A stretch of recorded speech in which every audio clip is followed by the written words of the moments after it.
In June 2025, a new chapter in America's immigration story began to unfold, one that would send shockwaves through communities across the country. A new wave of immigration raids swept across the United States, targeting workplaces before the sun had even risen. These were not routine operations. ICE agents targeted farms, hotels, and restaurants, seeking undocumented workers in places that had long depended on their labor. The push came directly from the White House, led by Deputy Chief of Staff Stephen Miller, who was determined to send a tough, unmistakable message on immigration enforcement. The raids focused on people who had lived and worked in their communities for years, neighbors, friends, and colleagues, not on those accused of serious crimes. Early morning sweeps left families separated and communities in shock as children woke to find parents missing and neighbors gathered in confusion. Major agricultural regions like California's valleys and a meatpacking plant in Omaha were hit hard, with entire shifts disrupted and production lines grinding to a halt. Agents arrived without warning, causing chaos and fear for workers and employers alike, as normal routines were shattered in an instant. The strategy was clear: make it nearly impossible for undocumented immigrants to find work, hoping they'd leave voluntarily, and send a warning to others considering coming. This marked a sharp escalation in enforcement, even for an administration already known for its hardline stance on immigration. The immediate effects rippled through industries that depended on immigrant labor, leaving fields unharvested and businesses unable to operate. Workers vanished overnight, and businesses struggled to function, facing mounting losses and uncertainty about the future. The policy, meant to fulfill a campaign promise, quickly revealed unintended consequences, sparking debate and confusion across the nation. The people most affected weren't just the workers, but also the industries that relied on them and the communities that depended on both. The raids set off a chain reaction that would soon reach the highest levels of government, forcing leaders to confront the fallout. As the nation watched, it became clear that America was about to face a crisis it hadn't anticipated, one that would test its values, its economy, and its sense of community.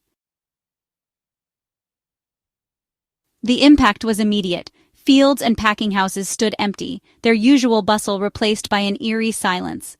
Terrified workers stayed home, afraid to risk their safety, leaving entire communities on edge and uncertain about the future. In Ventura County, up to 45% of the farm labor force disappeared overnight, a staggering loss that left fields untended and crops vulnerable. Ripe crops risked rotting in the fields, and panic spread among farmers who watched their livelihoods slip away with each passing day. News of the raids traveled fast, creating a climate of fear and confusion that rippled through rural towns and farming communities.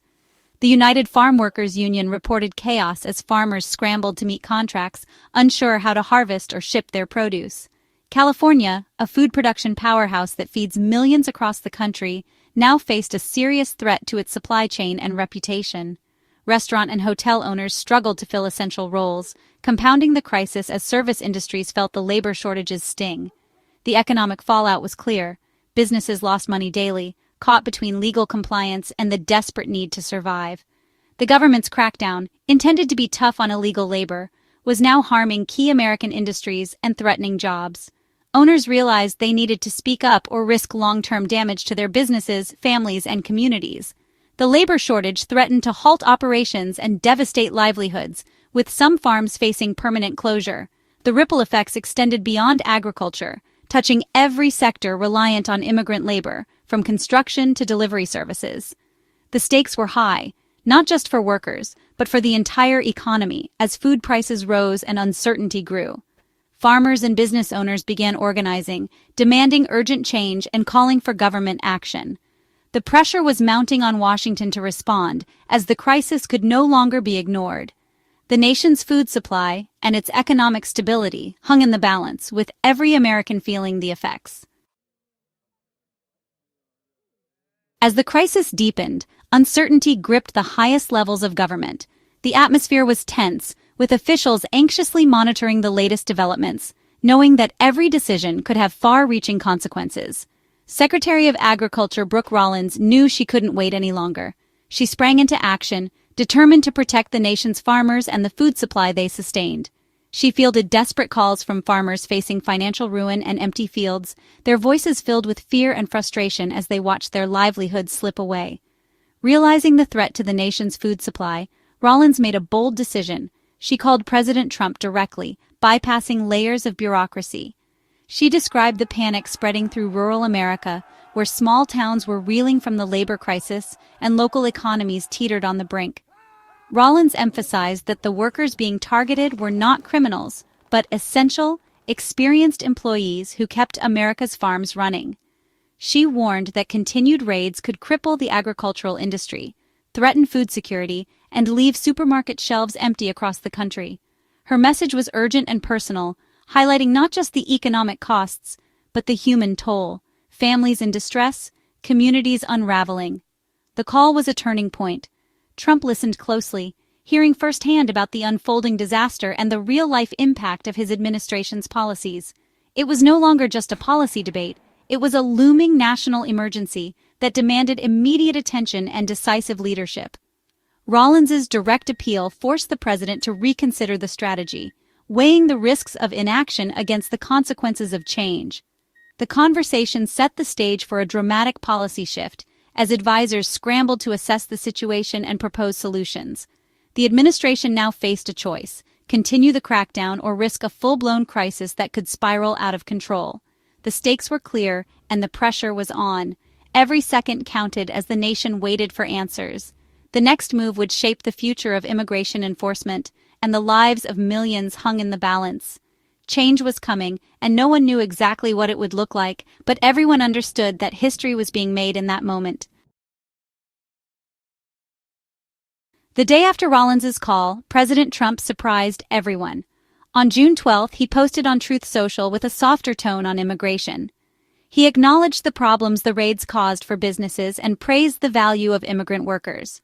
Trump admitted these were very good long-time workers, in jobs almost impossible to replace. This marked a clear shift from his usual rhetoric. He drew a line between hard-working immigrants and criminals, promising, "We must protect our farmers, but get the criminals out of the USA." The post signaled a coming policy change and sent shockwaves through Washington. Media, business leaders, and the public took notice. Change was imminent. Trump's message allowed him to pivot while maintaining his tough-on-crime image. Supporters and critics alike waited to see what would happen next. The president's words gave hope to struggling industries and anxious workers. The nation braced for a major shift in immigration policy. Trump's post unleashed a flood of support from business leaders. The American Farm Bureau Federation publicly praised the president for recognizing farm workers' vital role. Restaurant and hotel industry leaders joined in, urging the administration to include their sectors in any policy pause. Influential donors and business groups lobbied senior officials, pushing for an end to disruptive raids. This united front gave Trump political cover and momentum for change. The business community's backing helped overcome resistance from hardliners. The White House saw that reversing course was both economically and politically smart. The chorus of approval solidified the decision to halt the raids. The stage was set for an official policy reversal. The president's signal quickly became official policy. By mid-June, ICE agents received new orders pause most worksite raids targeting undocumented immigrants. Farms, hotels, and restaurants were specifically named as sectors where raids would stop. The focus shifted to targeting serious criminals, human traffickers, drug smugglers, and money launderers. Tricia McLaughlin, a DHS spokesperson, confirmed the new priorities to the public. The change brought immediate relief to workers and employers. The administration's strategy now prioritized public safety over mass arrests. The order marked a dramatic and unexpected turn in the immigration debate. The nation watched as enforcement priorities shifted overnight. News of the halted raids brought relief to immigrant communities. Workers returned to jobs and the fear of sudden arrest eased. Fields and kitchens filled up again, stabilizing local economies. Yet relief was mixed with caution. Many new policies could change again. Community leaders urged vigilance and continued calls for lasting reform. The immediate labor crisis faded, but uncertainty lingered. For workers, the pause meant a chance to provide for their families and regain hope. The industries that relied on them could function again. It was a brief respite in a long, uncertain journey. Before the policy reversal, the raids sparked nationwide protests. In cities like Los Angeles and Boston, thousands marched against the administration's tactics. The deployment of National Guard troops in LA only fueled public anger. Protesters demanded an end to the raids and more humane immigration policies. The nation was deeply divided. Some supported the crackdown, others condemned it. The debate played out online, in the streets, and on the news. Even after Trump's reversal, divisions remained. Supporters of strict enforcement felt betrayed. Opponents saw a victory for compassion. The episode exposed the complexity and emotion surrounding immigration. Americans struggled to find common ground on a deeply personal issue. The story highlighted just how hard it is to satisfy everyone. The June 2025 reversal marked a turning point for the Trump administration. Practical economic concerns, not protests, drove the change. Farmers, business owners, and a trusted cabinet member forced a national reckoning. The crisis revealed the essential role of immigrant workers in America's economy. Trump's own words acknowledged their value. Very good, long-time workers. The new focus on serious criminals made enforcement more strategic. The shift allowed the administration to maintain its tough image while easing pressure on key industries. The decision provided immediate relief, averting a food supply crisis. It didn't solve the nation's immigration challenges, but it was a pragmatic step back from a harmful policy. The episode showed how politics, economics, and real lives are deeply intertwined.